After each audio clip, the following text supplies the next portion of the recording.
नमस्कार, मेरा नाम है Amit. Welcome to this channel. कुछ घटनाएं ऐसी होती है जो घर की चार दीवारी के बीच होती है, जैसे हस्बैंड वाइफ के डिस्प्यूट, फैमिली डिस्प्यूट्स। इसके अलावा कुछ घटनाएं ऐसी होती है जो दो लोगों के बीच होती है, जो कि पब्लिक डोमेन में नहीं होती है और उनका भी कोई विटनेस नहीं होता है। इस तरह की घटनाओं के संबंध में अगर फ़ोन कॉल पर कोई रिकॉर्डिंग की गई है तो क्या उस रिकॉर्डिंग को कोर्ट में एविडेंस के रूप में काम में ले सकते हैं? इसी से रिलेटेड आज का ये टॉपिक है। आज के इस वीडियो में ये जानने का प्रयास करेंगे कि अगर डिस्प्यूट शादीशुदा ज़िंदगी से रिलेटेड है तो क्या फ़ोन कॉल पे जो रिकॉर्डिंग की गई है उसे एविडेंस के रूप में कोर्ट में काम में ले सकते हैं, या अगर डिस्प्यूट ऐसा है जो सिविल या क्रिमिनल नेचर का है तो क्या फ़ोन कॉल की रिकॉर्डिंग को एविडेंस के रूप में काम में लिया जा सकता है। तो चलिए देखते हैं इस संबंध में कानून क्या कहता है। अगर आप चैनल पर नए हैं या आपने अभी तक चैनल को सब्सक्राइब नहीं किया है तो प्लीज़ चैनल को सब्सक्राइब करना ना भूलें।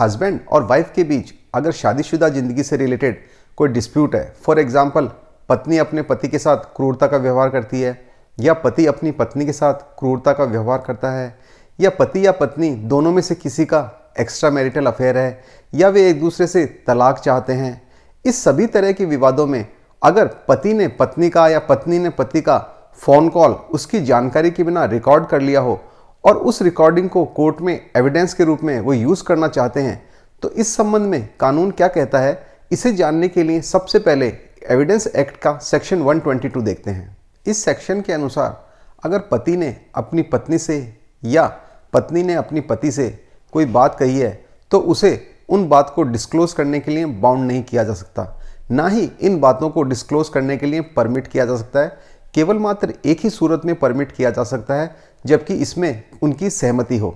इसके अलावा अगर डिस्प्यूट ऐसा है जो हस्बैंड और वाइफ के बीच में है तो ऐसी परिस्थिति में उस बात को डिस्क्लोज़ करने की परमिशन दी जा सकती है, यानी उसे एविडेंस के रूप में काम में लिया जा सकता है। तो इसका मायना ये हुआ कि अगर हस्बैंड और वाइफ के बीच डिस्प्यूट है जो उनकी शादीशुदा ज़िंदगी से रिलेटेड है तो उनके बीच में जो कॉन्वर्सेशन है उसे एविडेंस के रूप में काम में लिया जा सकता है।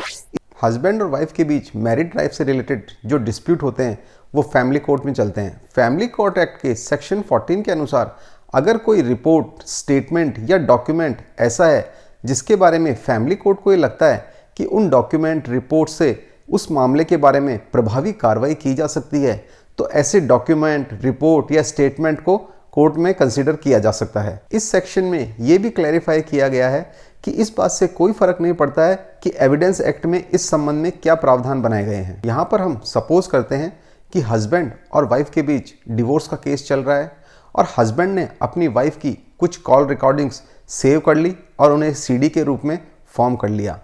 अब यहाँ पर यह तो तय है कि हस्बैंड ने वाइफ की जानकारी के बिना, उसकी कंसेंट के बिना ये रिकॉर्डिंग की है। इस कॉल रिकॉर्डिंग में कुछ ऐसी बातें हैं जो हस्बैंड के डिवोर्स के केस को काफ़ी मजबूत बनाती है। तो क्या हस्बैंड इस कॉल रिकॉर्डिंग को डिवोर्स के केस में काम में ले सकता है एज ए एविडेंस? इस तरह से जो कॉल रिकॉर्डिंग करके एविडेंस कलेक्ट की जाती है इसे प्राइवेसी का हनन माना जाता है, क्योंकि राइट टू लाइफ में राइट टू प्राइवेसी इंक्लूड है। इसलिए इस तरह से जो कॉल रिकॉर्डिंग की गई है इसे एविडेंस के रूप में फैमिली कोर्ट में काम में नहीं लिया जा सकता। इस इशू से रिलेटेड दो जजमेंट मैं आपके साथ शेयर करता हूँ।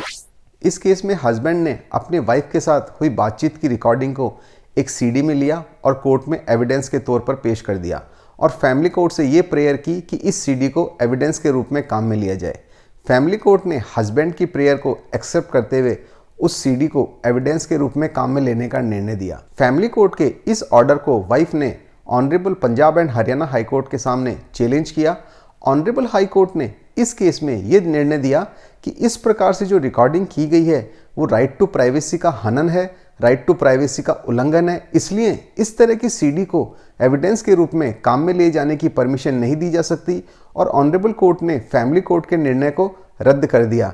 इस ऑर्डर के खिलाफ सुप्रीम कोर्ट में आगे अपील फाइल की गई है। हालांकि सुप्रीम कोर्ट का अभी तक फाइनल जजमेंट इस संबंध में नहीं आया है। ये केस नेहा वर्सेस विभोर के नाम से है जो आपको ऑनलाइन आसानी से मिल जाएगा।